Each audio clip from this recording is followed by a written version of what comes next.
الأطيار تشدو في ليالي المولد وبريق النور يبدو من معاني أحمد راحة الأطيار تشدو في ليالي المولد وبريق النور يبدو من معاني أحمد وبريق النور يبدو من معاني أحمد وبريق النور يبدو من معاني أحمد في ليالي المولد. عبد الله نام ayahnya Aminah ibundanya, Abdul Muttalib kakeknya, Abu Talib pamannya, Khadijah istri setia, Fatimah putri tercinta, semua bernasab mulia dari Quraisy ternama. Inilah kisah sang Rasul yang penuh suka duka. Inilah kisah sang Rasul yang penuh suka duka, yang penuh suka duka. Rahatin atyaru tashdu hilayalil maulidi wa bariqun nuri yabdu min ma'ani ahmadi. Rahatil athyar tashdu fi layal maulidi wa bariqun nuri yabdu min ma'ani ahmadi wa bariqun nuri yabdu min ma'ani ahmadi fi layalil maulidi. 2 bulan di kandungan wafat ayahandanya,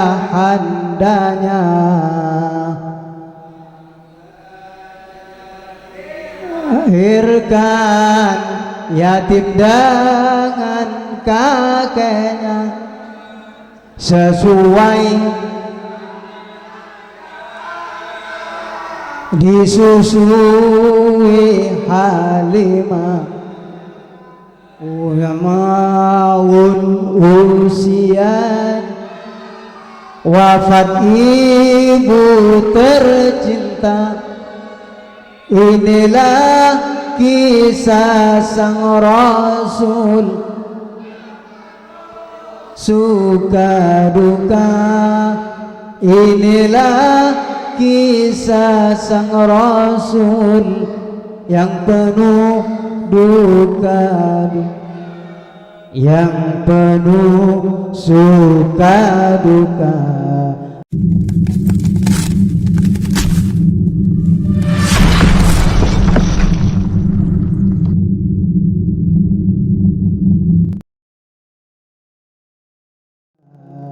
Assalamualaikum warahmatullahi ta'ala wabarakatuh.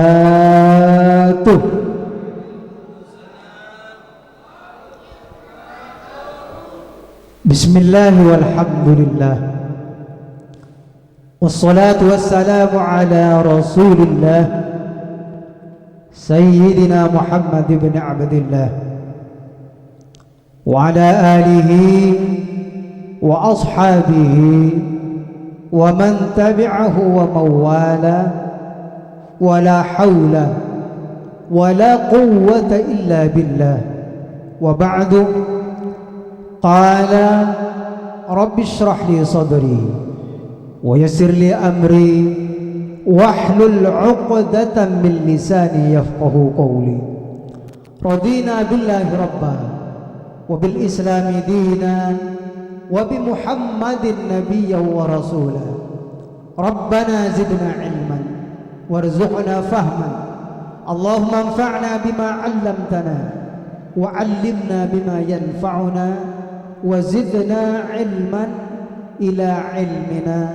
Amin amin ya rabbal alamin.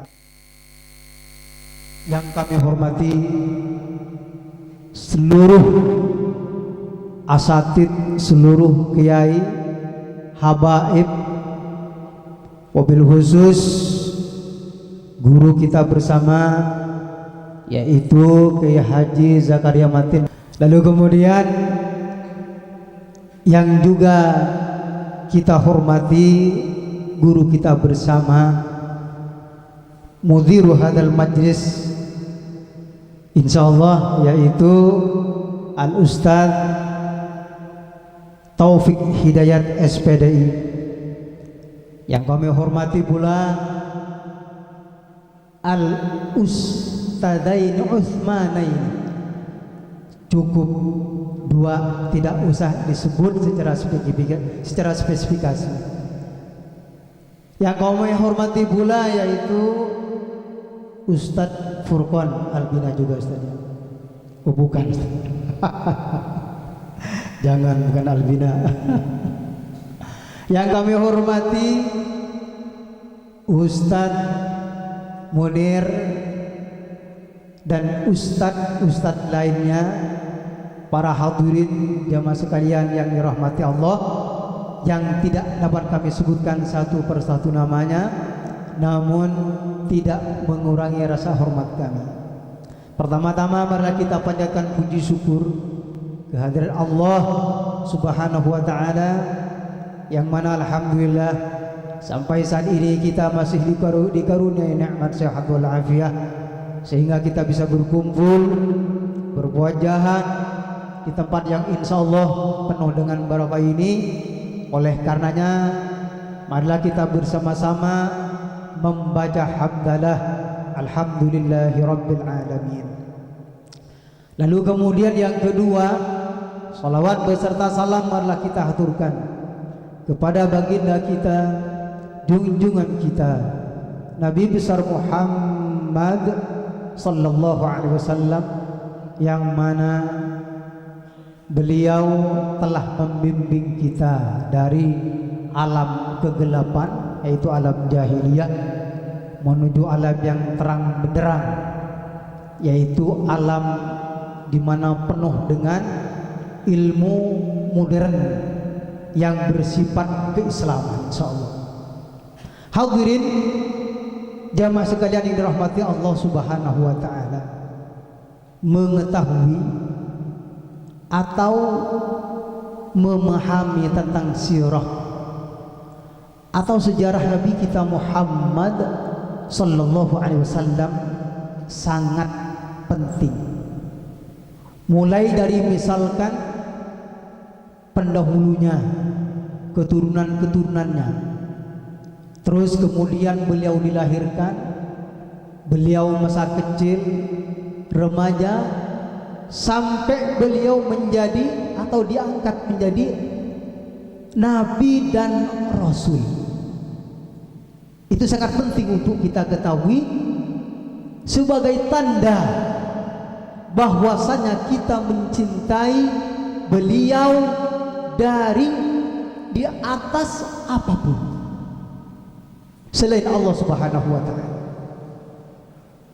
Contoh misalkan tidak ubahnya kalau kita mencintai seseorang atau laki-laki mencintai seorang wanita, atau sebaliknya seorang wanita mencintai seorang laki-laki, maka pasti orang tersebut akan mengetahui sifat-sifat, karakter, tanggal lahir, ukuran baju, ukuran sendal, semuanya pasti diketahui. Kalau ada orang yang mencintai seseorang tetapi tidak mengetahui itu, berarti cintanya cinta palsu, cinta betul. Artinya kalau kita memang benar-benar mencintai Rasulullah sallallahu alaihi wasallam, kita harus mengetahui sejarah beliau, termasuk sifat-sifat beliau pribadi yang istimewa. Misalkan, kalaupun sesungguhnya tidak ada seorang pun yang bisa menyebutkan sifat-sifat Rasulullah sallallahu alaihi wasallam secara detail, ma ya'jizu an wasfihi lisan, kata Sibtu Durar, tidak ada lisan seorang pun yang akan mampu untuk menyifati Rasulullah sallallahu alaihi wasallam.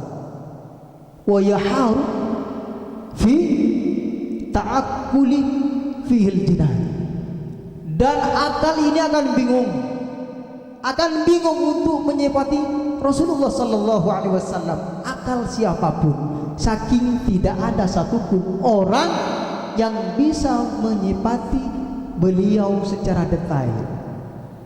Namun paling tidak kita mengetahui kalaupun sedikit, seperti halnya yang banyak dinukil dalam kitab-kitab, salah satunya kitab Al-Muraqil Ubudiyah itu yang dikarang oleh Imam Nawawi Al-Bantani, yang disebut dengan Asy-Syama'ilul Muhammadiyah, lam yahtalib qututaha mutlaqan abada wa ma tasaba aslan fi madaz zamani min huddawa falam tahrub wa ma waqa'at dubabatun abadan fi jismihil hasan wa qatuhu qad alata qauman idza jalasu indal wiladati subyadha bi muhtatib wal ainu qad na'asat wa qalbuhu lam yanam wal ainu qad na'asat wa la yurawdilluhum fi syamsi dhufatani. Itu sebagian kecil sifat-sifat yang bisa disebutkan oleh kita, bahwa Rasulullah tidak pernah angop, tidak pernah ihtilam, di belakang sama halnya dengan di depan kalau melihat, kalau tidur tidak pernah nyenyak, hatinya tidak pernah tidur kalaupun mata merem, dan bayangannya pun tidak kelihatan kalaupun kena sinar matahari. Sakti tidak Rasulullah? Sakti. Itu sebagian kecil. Hadirin jamaah sekalian yang dirahmati Allah Subhanahu wa taala. Jadi penting kita mengetahui sejarah Rasulullah sallallahu alaihi wasallam sebagai tanda bukti bahwa kita mencintai beliau. Namun yang perlu diketahui oleh kita, ada hal yang jauh sebenarnya lebih penting dari itu. Apa itu? Yaitu melaksanakan perintah-perintahnya, melakukan sunnah-sunnahnya, melakukan anjuran-anjurannya. Itu yang lebih penting. Selama ini sudahkah kita mengerjakan perintah Rasulullah sallallahu alaihi wasallam sesuai dengan apa yang disyariatkan oleh beliau? Sudah belum? Ini yang ada kan, sholat si rajin 5 waktu, tetapi masa sajen. Artinya ada kekuatan lain selain Allah yang dipersembahkan oleh mereka. Sholat rajin, tetapi ke dukun juga rajin, ke peramal juga rajin. Padahal kata Rasulullah sallallahu alaihi wasallam, barang siapa yang mendatangi kahin atau dukun, peramal, dan mempercayai apa yang dia katakan, maka sholat kita tidak diterima oleh Allah 40 hari. Na'udzubillahi tsumma na'udzubillahi min dzalik. Kita jangan jauh-jauh. Kita cerita tentang kemarin bulan Safar itu ya. bulan Safar kemarin. Lihat kenyataannya. Apa yang terjadi ketika masuk bulan Safar? Orang yang ingin mengadakan sesuatu yang dianggap apa penting, dianggap bahwa itu sakral, kayak semacam mau bangun rumah, misalkan mau mengadakan pesta-pesta, event-event yang dianggap penting, tidak jadi jarang dilaksanakan. Karena apa? Mereka menganggap bahwa bulan Safar adalah bulan yang membawa sial, bulan yang tidak membawa keberuntungan. Ini adalah kepercayaan masa-masa jahiliyah sebelum datangnya Islam. Artinya kalau masih ada orang yang memelihara kepercayaan itu, berarti orang tersebut masih menghidupkan kepercayaan atau keyakinan orang jahiliyah sebelum Islam. Tahu nggak apa jahiliyah maksudnya? Jahiliyah itu adalah bodoh. Sifat jahiliyah, sifat dari kelakuan orang-orang sebelum Islam. Kelakuannya semuanya bodoh. Yang menang orang yang mempunyai power. Anak perempuan dibunuh, sikut sana sikut sini, tanpa pandang bulu. Yang penting gua berhasil dan beruntung. Ada yang miris lagi kalau misalkan pada zaman jahiliyah ini istrinya misalkan datang bulan, ini dijauhkan dari rumahnya dan ditaruh di kandang, dianggap hewan. Dan yang lebih miris lagi, kadang-kadang istrinya tidak diberi makan biar lapar karena datang bulan atau lagi kotor. Padahal kata Rasulullah sallallahu alaihi wasallam, kalau berbicara bulan Safar maka tidak ada gitu-gituan yang tadi itu. Kata Rasulullah sallallahu alaihi wasallam, la adwa wala tiyara wala ham wala safara. Tidak ada, kata Rasulullah, penyakit yang menular tanpa suatu proses. Misalkan prosesnya kita sentuhan, menyentuh ludahnya, menyentuh liurnya misalkan. Lalu kemudian kata Rasulullah lagi, wala tiarah, tidak ada tiarah. Perlu dipahami ini, diingat, apa itu tiarah? Tiarah itu adalah bunyi burung. Kalau orang zaman jahiliyah dulu mau keluar rumah, mau melaksanakan sesuatu di luar rumah, ada burung di sebelah kanan yang bunyi, maka pekerjaannya itu diteruskan, keluar rumah diteruskan. Sebaliknya kalau ada burung yang bunyi di kiri, di sebelah kiri, maka untuk keluar rumah atau melaksanakan aktivitas di luar tidak jadi. Itu namanya tiara. Masih ada nggak kira-kira zaman sekarang yang berpatokan dengan burung? Ada nggak? Ada, jangan bilang nggak ada. Ada.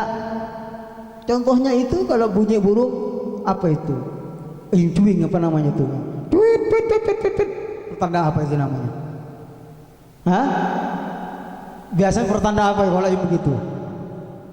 Hah? Biasanya pertanda ada orang mau meninggal katanya. Apa iya?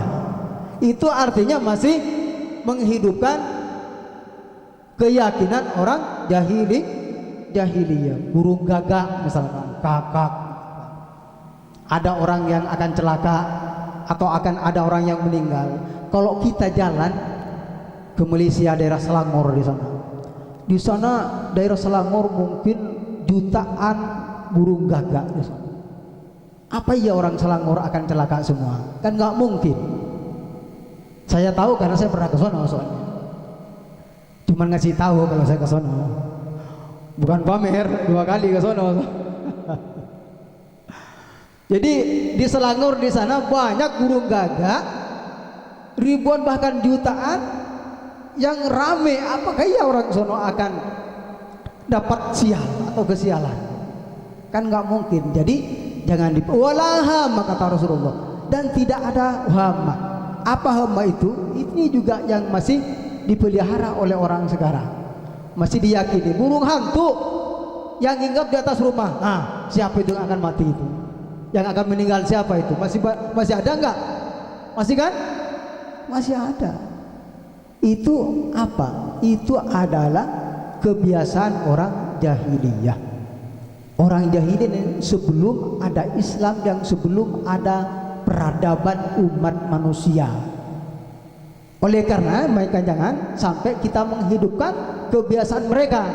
Dan yang keempat kata Rasulullah, safara, dan tidak ada bulan Safar yang membawa sial.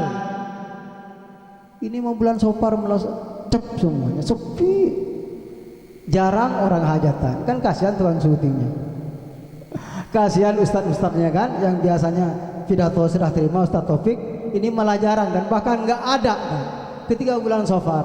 Jadi sekali lagi jangan sampai diyakini bahwasanya bulan Safar itu adalah bulan sial. Akan tetapi malah sebaliknya, bahwa bulan Safar ini adalah salah satu bulan yang istimewa. Percaya nggak? Bulan Safar adalah salah satu bulan yang istimewa. Kenapa?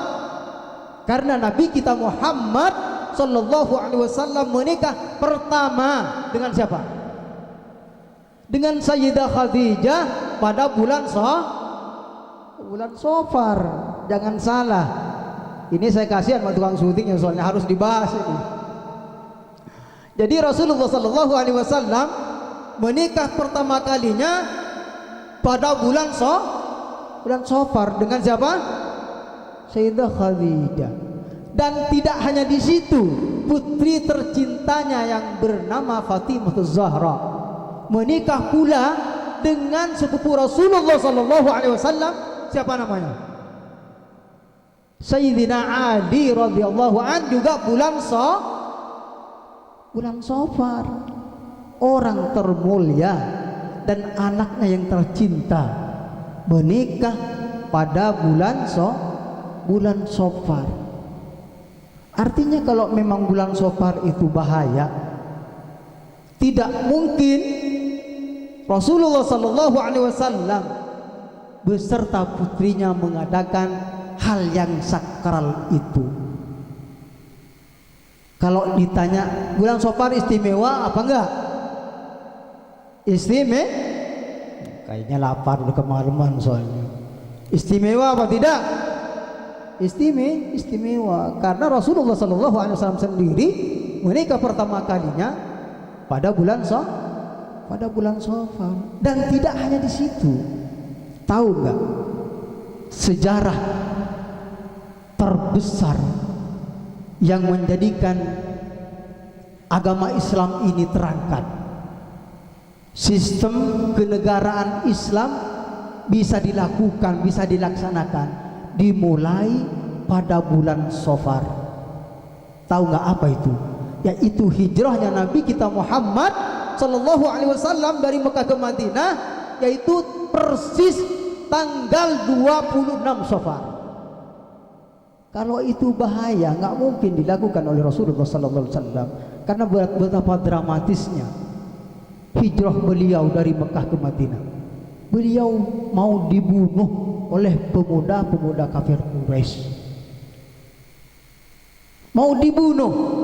Kalau memang bahaya, tidak mungkin dilakukan. Akan tetapi Allah melindungi kepada Rasulullah Sallallahu Alaihi Wasallam, sehingga kata Allah Subhanahu Wa Taala dalam surah Yasin itu ayat berapa itu? Ayat 9 kalau nggak salah. Wa ja'alna min baina aydihim sadda wa min khalfihim sadda fa agsaynahum fahum la yubsirun. Dan kami jadikan depan belakang tabir, sehingga orang yang membunuh Rasulullah Sallallahu Alaihi Wasallam tidak melihat. Fa agsaynahum fahum la yubsirun. Dan mereka Allah butakan, kami butakan mereka, sehingga mereka tidak melihat ketika Rasulullah Sallallahu Alaihi Wasallam. Seharusnya ini yang dibaca kalau pengen sakti, ya, bukan Yause apa? Oh Yause bukan itu. Wa ja'alna min baini aydihim sadda wa min khalfihim sadda. faghshaynahum fahum la yubsirun. Jadi oleh Allah Subhanahu wa taala mereka yang ingin membunuh Rasulullah sallallahu alaihi wasallam itu dikasih tabir, dikasih penghalang sehingga mereka tidak mengetahui, dan Rasulullah sallallahu alaihi wasallam berhasil menyelinap keluar menuju ke rumah sahabat terbaiknya yaitu Sayyidina Abu Bakar As-Siddiq, dan yang mengganti tempat Rasulullah sallallahu alaihi wasallam sepupunya Sayyidina Ali. Lalu kemudian terus menuju Gua Thur, ya Ustaz, Gua Thur. Benar, Gua Thur ya. Ke selatan Mekah, ke arah selatan, biar tidak dikejar oleh orang-orang kafir. Namun tetap ketahuan. Sehingga pada akhirnya cerita hijrahnya ini, pada akhirnya Rasulullah SAW setelah 3 hari 3 malam di Gua Thur itu langsung ke arah Madinah, dan diketahui oleh orang-orang kafir Quraisy. Pemuka-pemuka kafir Quraisy sampai membuat sayembara. Barang siapa yang membawa Muhammad hidup atau mati, saya akan beri pangkat yang tinggi dan saya akan beri kekayaan yang luar biasa. Hal ini diketahui oleh seorang pemuda yang bernama Suraqah bin Malik. Akhirnya apa? Rasulullah sallallahu alaihi wasallam dikejar oleh Suraqah bin Malik. Namun apa yang terjadi? Ketika Suraqah bin Malik ingin sampai pada Rasulullah sallallahu alaihi wasallam, menangkap Rasulullah sallallahu alaihi wasallam, setiap dekat ke Rasulullah kudanya terperosok. Itu terjadi sampai 4 kali kuda itu terperosok. Kalau misalkan bahaya, hal ini tidak mungkin dilakukan oleh Rasulullah sallallahu alaihi wasallam. Tidak hanya itu, banyak hal-hal yang seperti halnya peperangan yang dilakukan oleh Rasulullah sallallahu alaihi wasallam beserta serdadunya, yaitu pada bulan Safar. Bicara perang di mana-mana pasti antara kalah dan menang atau hidup dan mati. Tetapi dilakukan oleh Rasulullah sallallahu alaihi wasallam dan dimenangkan pula oleh Rasulullah sallallahu alaihi wasallam. Bahkan hampir setiap peperangan dimenangkan oleh Rasulullah dan serdadunya, kecuali di perang Uhud. Kalau boleh tahu, di perang Uhud kalah. Kenapa? Kenapa kok kalah? Lagi-lagi karena silo harta. Orang dulu pun sudah silo harta, padahal kata Rasulullah sallallahu alaihi wasallam, khairul quruni qarni, kata Rasulullah, sebaik-baiknya masa adalah masaku, kata Rasulullah sallallahu alaihi wasallam. Tetapi kalau urusan harta tetap hijau, tetap silo, apalagi mafhum mukhalafahnya, apalagi sekarang. Sehingga apa kata Imam Az-Zarnuji itu dalam kitab Ta'lim Muta'allim, hiya dunya aqallu minal qalili wa ashikuha adallu minal dhalili, tusimmu bi sihriha qauman wa tu'mi wa hum mutahayyiruna bila dalil. Harta ini memang menyihir siapapun, membuat mata buta, membuat telinga tuli, tidak pandang bulu mau saudara apalagi orang lain. Menyihir harta itu. Jadi bicara harta jangankan sekarang, dulu pun padahal kata Rasulullah, sebaik-baiknya orang, maksudnya zaman orang-orangnya yang soleh dulu, yang bagus keimanannya, sekarang sudah mulai kurang.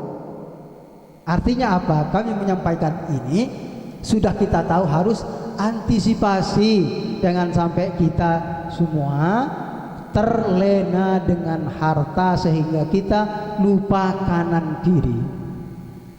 Hadirin jemaah sekalian yang dirahmati Allah Subhanahu wa taala, kelamaan enggak ya? Udah berapa menit? Baru 5 menit. Dendam berakhir. Jadi begitu. Kembali ke yang awal, bahwasannya kita sebagai umat Nabi Muhammad sallallahu alaihi wasallam sangat penting untuk mengetahui sejarah-sejarahnya, akan tetapi lebih penting lagi kita mengerjakan perintah-perintahnya. Mudah-mudahan kita semua diberikan kesehatan oleh Allah Subhanahu wa taala, panjang umur yang penuh dengan ketaatan dan ketakwaan kepada Allah Subhanahu wa taala, sehingga kita nanti insya Allah akan mendapatkan syafaat Rasulullah sallallahu alaihi wasallam. Dan yang penting lagi, mudah-mudahan kita semua meninggal dalam keadaan husnul khatimah. Amin amin ya rabbal alamin. Demikian yang dapat kami sampaikan, kurang lebihnya kami mohon maaf yang sebesar-besarnya. Wallahul muwaffiq ila aqwamit thoriq wal afu minkum. Wassalamu alaikum warahmatullahi wabarakatuh. Waalaikumsalam warahmatullahi wabarakatuh.